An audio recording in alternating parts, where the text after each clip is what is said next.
Bismillahirrahmanirrahim. Assalamualaikum warahmatullahi wabarakatuh. Sebelumnya, perkenalkan nama saya Maimunah dengan NIM 1903081 dari jurusan Rekam Medis dan Informasi Kesehatan. Baiklah, pada kesempatan kali ini saya akan menjelaskan konsep analisis dari rumah sakit.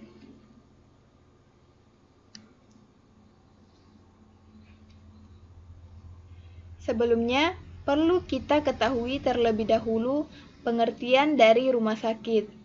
Nah, berdasarkan Undang-Undang Nomor 44 Tahun 2009 tentang rumah sakit, yang dimaksudkan dengan rumah sakit adalah institusi pelayanan kesehatan yang menyelenggarakan pelayanan kesehatan perorangan secara paripurna yang menyediakan pelayanan rawat inap, rawat jalan, dan gawat darurat. Adapun tujuan rumah sakit berdasarkan Undang-Undang Nomor 44 Tahun 2009 yaitu 1. Mempermudah akses masyarakat untuk mendapatkan pelayanan kesehatan. 2.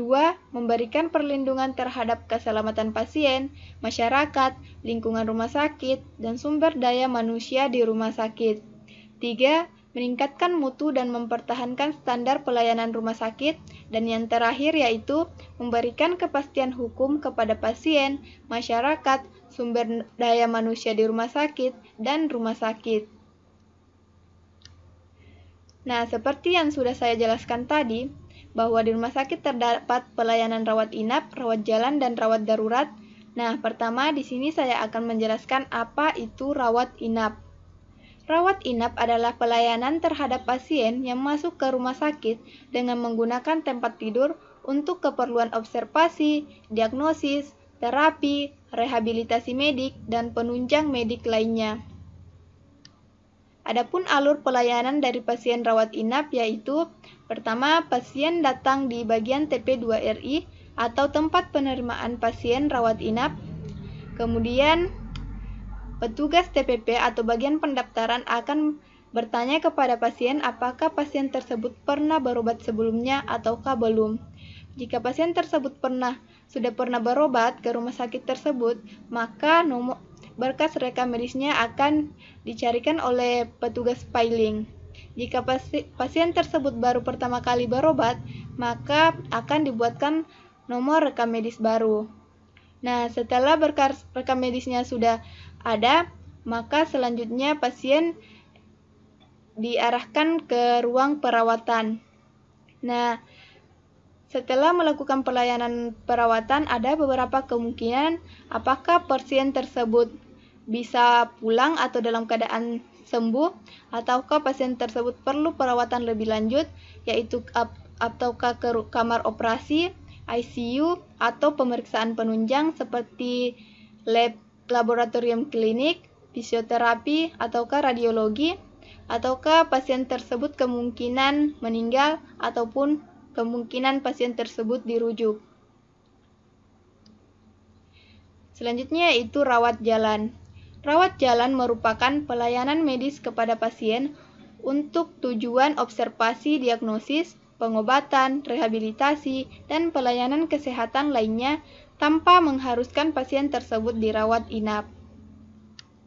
Adapun alur pelayanan pasien rawat jalan yaitu: pertama, pasien datang di bagian TP2RJ atau tempat penerimaan pasien rawat jalan. Apakah pasien tersebut datang sendiri ataukah rujukan dari rumah sakit lain.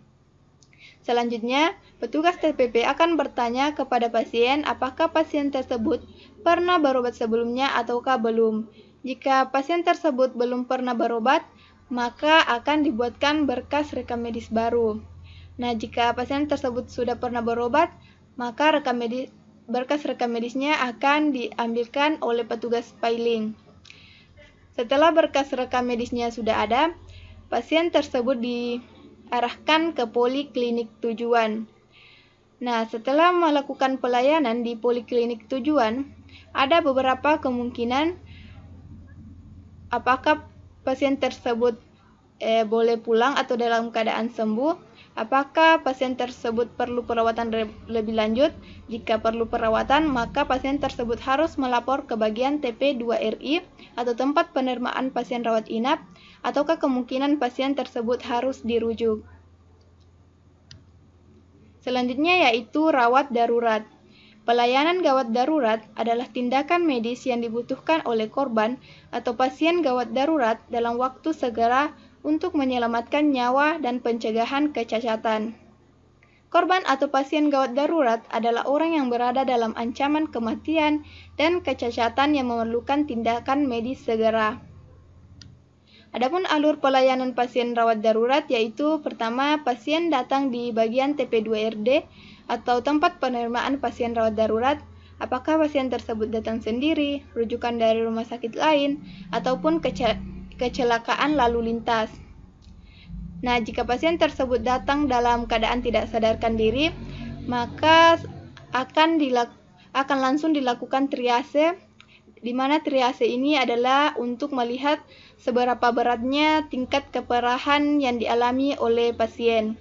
Selanjutnya, pasien tersebut diarahkan ke ruang tindakan, selanjutnya ke ruang observasi. Nah, setelah melakukan pelayanan, ada beberapa kemungkinan apakah pasien tersebut sembuh atau pasien tersebut boleh pulang, ataukah pasien tersebut harus dioperasi, maka harus ke kamar operasi, ataukah perlu perawatan lebih lanjut.